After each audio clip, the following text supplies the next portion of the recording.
folhas podem ser colocadas para enraizar utilizando-se a lâmina, a folha inteira ou o pecíolo, que é a haste da folha. A begônia e a espada de São Jorge são propagadas geralmente por cortes das folhas. São feitos cortes no lado de baixo das nervuras secundárias em relação à nervura principal, antes de colocar o corte da folha plana em contato com o substrato. Às vezes é útil fixar essas folhas ao substrato com palitos de dente ou fósforo. Quando as seções subterminais das folhas são usadas, deve-se certificar que a base do corte está introduzida no meio de propagação. As raízes começam pela base da folha ou nos pontos onde as veias foram cortadas.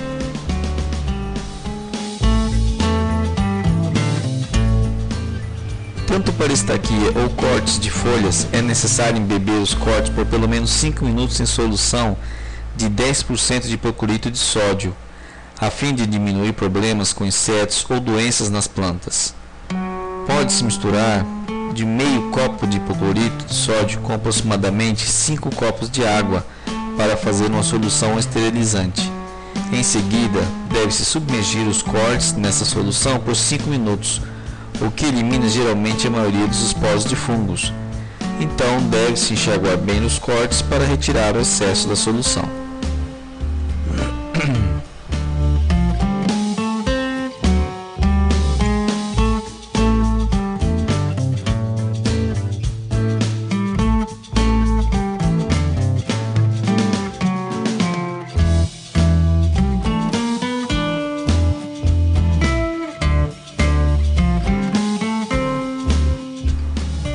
As gemas podem ser cortadas juntos com a folha, pecíolo e um segmento de 1,2 a 2,5 cm da haste.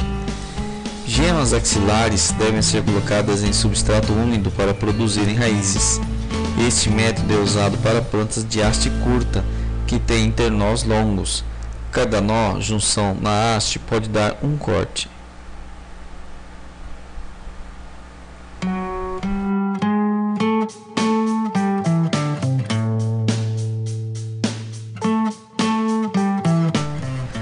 As raízes são cortadas entre 5 a 18 cm de comprimento, dependendo do diâmetro da raiz.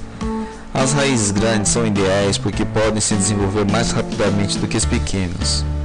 Os cortes pequenos de raiz, 3,2 a 6,4 cm, devem ser posicionados horizontalmente no meio de propagação e ser cobertos com uma fina camada de substrato. Os cortes maiores podem ser plantados verticalmente com a planta terminal da planta posicionada para cima.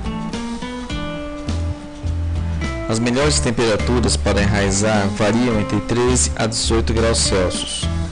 Os cortes das raízes podem ser transplantados assim que as raízes secundárias começarem a aparecer. A desvantagem principal deste método é a quantidade de trabalho envolvida para se obter os cortes das raízes. A aclimatação dos cortes enraizados favorece o desenvolvimento e resistência da planta ao estresse ambiental após o enraizamento. Por exemplo, cortes que foram enraizados em meio úmido com temperaturas moderadas sofreriam choque se fossem expostos diretamente em um local seco ou diretamente ao sol. Deve haver um período de transição para permitir que as raízes e as folhas novas se ajustem gradualmente à mudança ambiental. A primeira etapa da aclimatação é diminuir a umidade aumentando o intervalo entre as regas, ou aumentar a ventilação e, consequentemente, a evaporação no ambiente. Depois que uma diminuição gradual da umidade, a intensidade luminosa pode ser aumentada gradualmente, levando as plantas para áreas que recebam quantidades maiores de luz solar direta. Plantas que foram adequadamente aclimatadas são mais prováveis de sobreviver quando transplantadas em recipientes maiores ou para o local definitivo.